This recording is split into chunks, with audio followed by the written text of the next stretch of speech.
Hi everybody, Old Guy here, and today the book is Howl's Moving Castle by Diana Wynne Jones.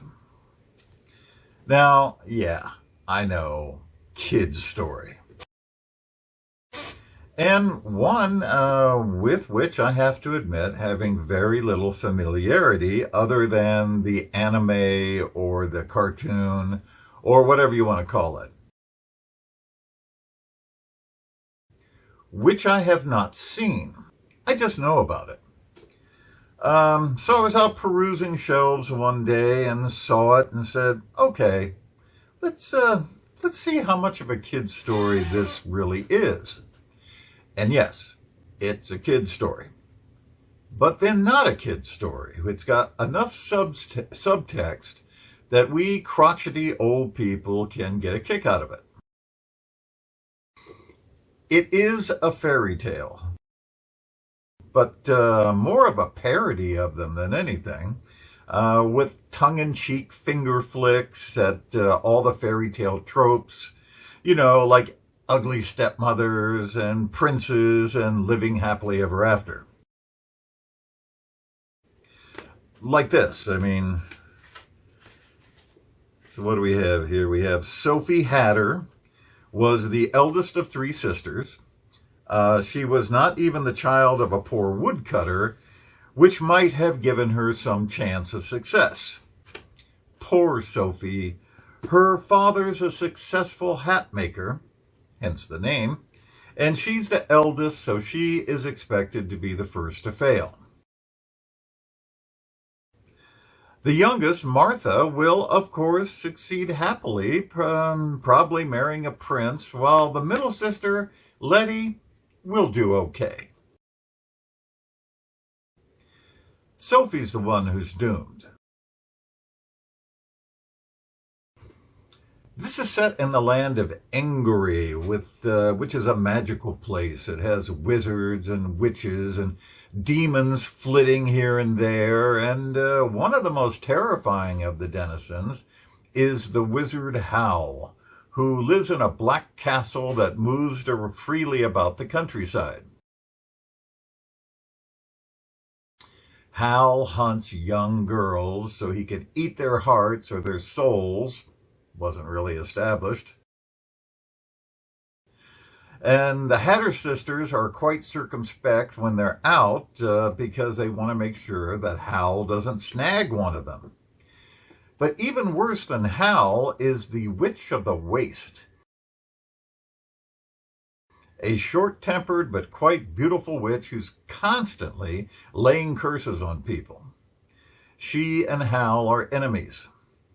And one day, Sophie incurs her wrath while selling her a hat, and the witch turns her into a crone. The ugly stepsister fulfilled, because Martha is actually her half-sister, Sophie and Letty's mother having passed and their father marrying Fanny, the shopgirl. Close enough. Well, Sophie needs to find a cure for the curse and pursues Howl's castle until she gets close enough and demands entry, and there she is, now a part of the household, which includes Howl, his apprentice Michael, and the fire demon Calcifer, who lives in the grate and is the one who moves the castle at Howl's command. Sophie becomes the cleaning lady. And Howl is barely aware of her presence, spending hours in the bathroom, primping for his next romantic conquest.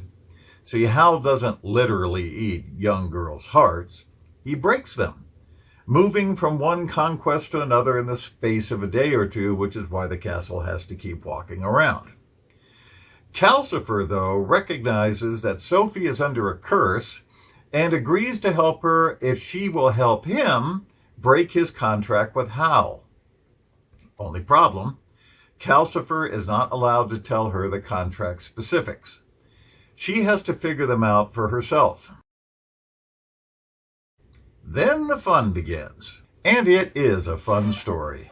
Letty and Martha have figured out how to change their appearances so one looks like the other, and they decide they can switch jobs whenever they feel like it, one to a pastry shop and one apprentice to the local witch, Mrs. Fairfax.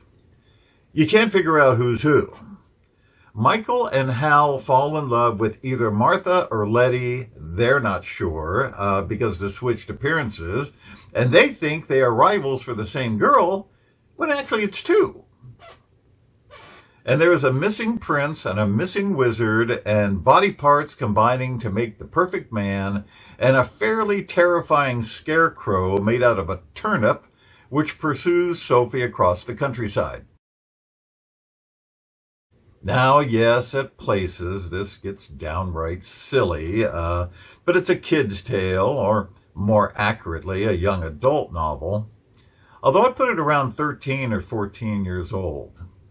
Is that YA today? A few situations come out of left field, and I suspect that Jones was just having a good time with this and didn't want to end the story.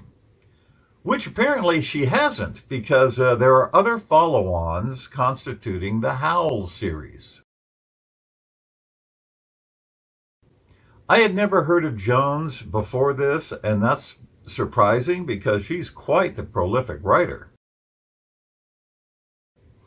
During her childhood, her family moved from London to Wales and then all over the place to avoid the Blitz. She studied at Oxford and attended lectures by C.S. Lewis and Tolkien. So there's some influence. She began publishing in the 1970s, and that's maybe why I had not heard of her, because I wasn't reading YA back then. I am now. Old guy here. See you later.